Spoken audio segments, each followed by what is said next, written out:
ये दूसरा पार्ट है आपका। पहला पार्ट में हमने यहाँ तक पूरा बता रखा है, ठीक है मेरे भाई, यहाँ तक। आज हम रासायनिक समीकरण तक बता रखा है। रासायनिक समीकरण को लिखने का तरीका आज हम लोग पढ़ने वाले। इसके ऊपर वाला पहला पार्ट में हो चुका है।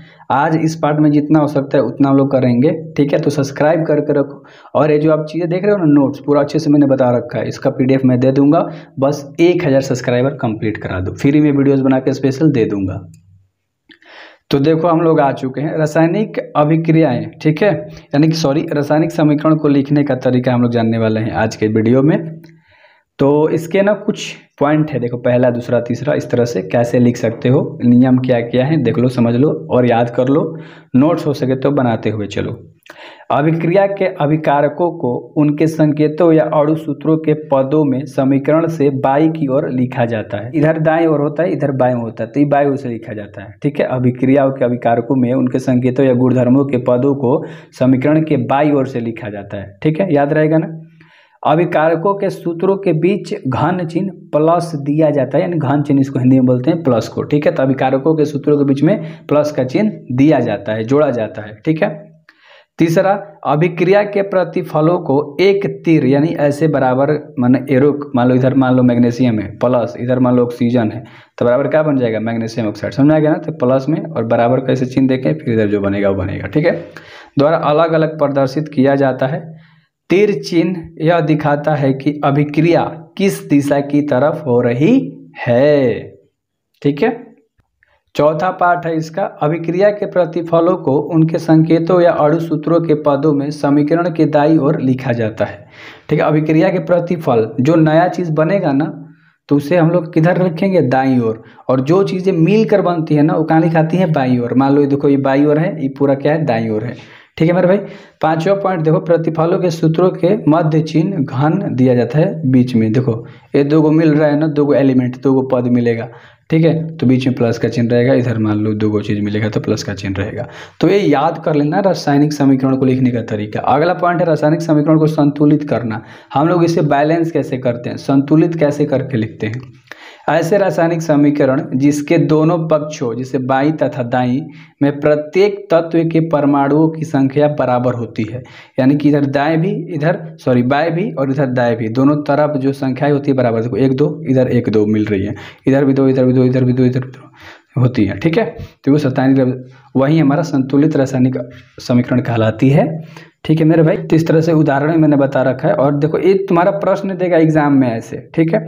इसको बैलेंस कैसे करोगे, ध्यान से अगर समझोगे तो बता दोगे। ये मैंने बैलेंस कर दिया, ये प्रश्न है और इसका हमने बैलेंस करके लिख रखा है। अब ये मत कहना कि बैलेंस, भाई चुपचाप नोट्स बना लो, स्पेशल वीडियो आएगा, ठीक है, तो उसमें पूरा बैलेंस करना मैंने बता रखा है। तो सब्सक्राइब करके रखो, वीडियो सारा मिल रहा होगा आपको अच्छे से। पूरा चैप्टर का प्लेलिस्ट ही बना दूंगा मेरे भाई।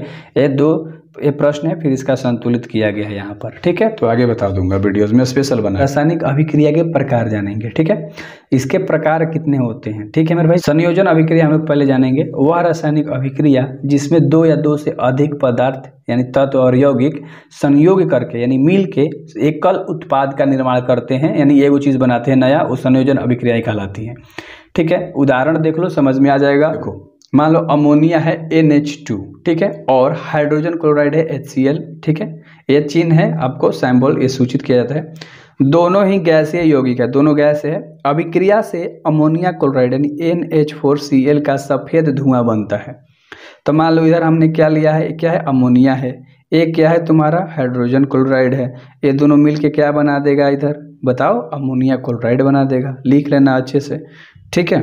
तो वही चीज़ें थी। यहाँ भी एक और एग्जाम्पल नीचे लिख रखा है, ठीक है। यहाँ मान लो CO कॉपर है, यहाँ क्लोराइड है, दोनों मिलकर कॉपर क्लोराइड बना दिया, ठीक है मेरे भाई। एक गैस ही है। तो एग्जाम्पल में ले लेकर ना, उदाहरण ले लेकर चीज़ें बताता हूँ। कोयले का दहन, ठीक है, ये क्या होता है देख लो ध्यान से ना। मान लो इधर ले रखा है, इधर भी ले रखा है, ठीक है। क्या है, कार्बन है, एक क्या है, ऑक्सीजन है, दोनों को मिलाकर क्या बना दिया, कार्बन डाइऑक्साइड बन गया, ठीक है। तो एक कोयले का दहन था, ठीक है। एकदम चीज़ें यार देखो, ठीक है। अब वियोजन अभिक्रिया हम लोग देखते हैं, ध्यान से देखो। पहला पार्ट देख रखा है, अब दूसरा पार्ट देखो। वियोजन अभिक्रिया क्या होती है। वियोजन अभिक्रिया वह रासायनिक अभिक्रिया है जिसमें अव्ययी तत्व होते हैं छोटे छोटे कणों में विभाजित हो जाता है, ठीक है। कह रहा है कि छोटे छोटे कणों में जो उसके अव्ययी तत्व होते हैं वो विभाजित हो जाते हैं। वह अभिक्रिया ऊष्मा ताप विद्युत से संपन्न होता है, ठीक ना। तो ये रट लेना, नोट्स बना देना, तुम्हें जो लगता है कर लेना, ठीक है। आगे देखते हैं वियोजन अभिक्रिया के प्रकार हम लोग जानते हैं, सके। संयोजन अभिक्रिया हम लोगों ने समझा ना, उदाहरण के द्वारा दो, उसके प्रकार के बारे में हम लोग नहीं जान रहे, नहीं होता भाई, नहीं आता एग्जाम में, टेंशन मत लो। वियोजन अभिक्रिया जानो, ठीक है, इसके प्रकार के बारे में जानो। इसके 2 प्रकार होते हैं, इसमें उष्मीय वियोजन और विद्युत वियोजन, ठीक है। तो पहले तो उष्मीय वियोजन जानते हैं हम लोग, ध्यान से देखना, ठीक है मेरे भाई, अच्छे से देखो, पढ़ो उसे। जब किसी पदार्थ का वियोजन की अभिक्रिया उष्मा देने पर होती है तो उष्मीय वियोजन कहते हैं। उदाहरण में देख लो, इधर कैल्शियम कार्बोनेट हमने ले रखा है, ठीक है, और इसको ब्रेक करेंगे तो हमारा क्या बनेगा, कैल्शियम ऑक्साइड बनेगा और कार्बन डाइऑक्साइड बनेगा, ठीक है मेरे भाई। तो ये मैंने काफ़ी अच्छे से आपको बता दिया, उसमें उपघटन हो रहा है, क्योंकि हम लोग उष्मीय वियोजन पढ़ रहे हैं, तो ये उसमें हो रहा है, उसमें उपघटन, ठीक है। विद्युत वियोजन अगर हम लोग जाने, ध्यान से देखो, जिस रासायनिक अभिक्रिया में यौगिक का विद्युत प्रवाह द्वारा वियोजित किया जाए तो विद्युत वियोजन कहलाता है, ठीक है। क्या कहलाता है, विद्युत वियोजन कहलाता है। इसका एग्जाम्पल दिखाता हूँ। एग्जाम्पल में देख लो, यहाँ पर H2O वाटर ले रखा है, ठीक है, तो यहाँ पर हाइड्रोजन को अलग कर दिया और ऑक्सीजन को अलग कर दिया, बस विद्युत विघटन हो रहा है। समझ में आ रहा है ना कि वाटर को ब्रेक करोगे तो हाइड्रोजन और ऑक्सीजन ही ना निकलेगा, क्योंकि इन्हीं दोनों से मिलकर हमारा वाटर बनता है, पानी बनता है। तो बस सिंपल सी बातें थी। तीसरा देखो, विस्थापन अभिक्रियाएं क्या होती हैं, ठीक है। वह रासायनिक अभिक्रिया जिसमें परमाणु को विस्थापित कर स्वयं उसका स्थान ग्रहण कर लेता है, विस्थापन अभिक्रिया कहलाता है।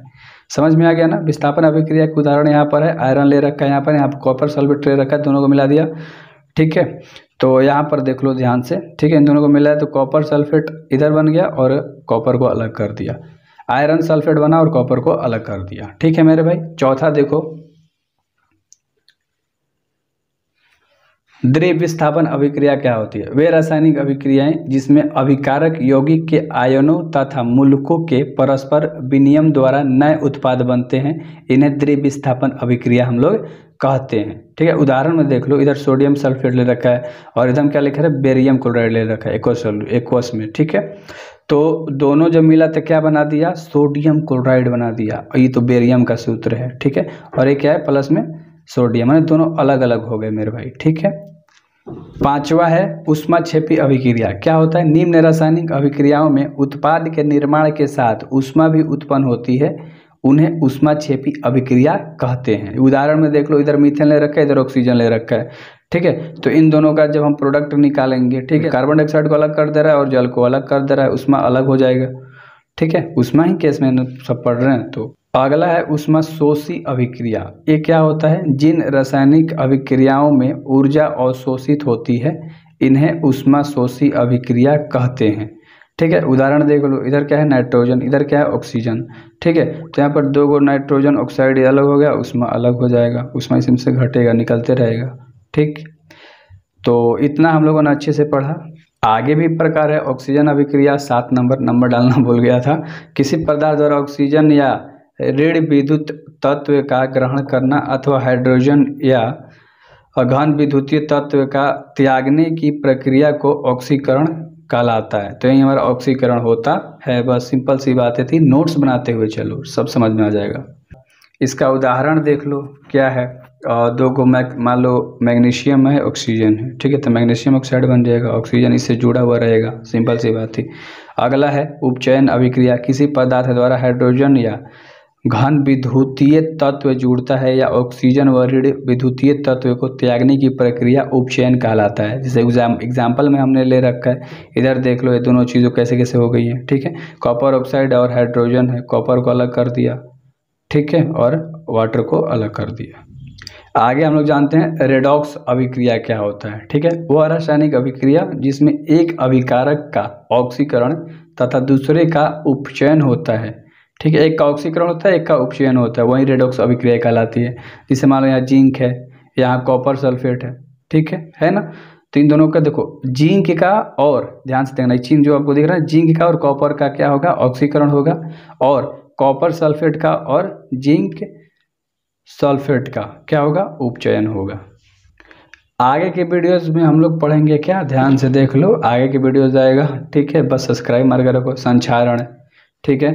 विकृम गंधिता क्या होता है, विकृत गंधिता क्या होता है, फिर आगे बहुत सारा है अभी, ठीक है। तो पार्ट 3 में आ जाएगा, सब्सक्राइब करके रखो यार, ठीक है, मज़ा आ जाएगा बिल्कुल आपको पढ़ने में। साइंस का पूरा नोट्स देकर पढ़ाऊँगा, ऑब्जेक्टिव का वीडियोज़ भी सब चीज़ आते रहेगा।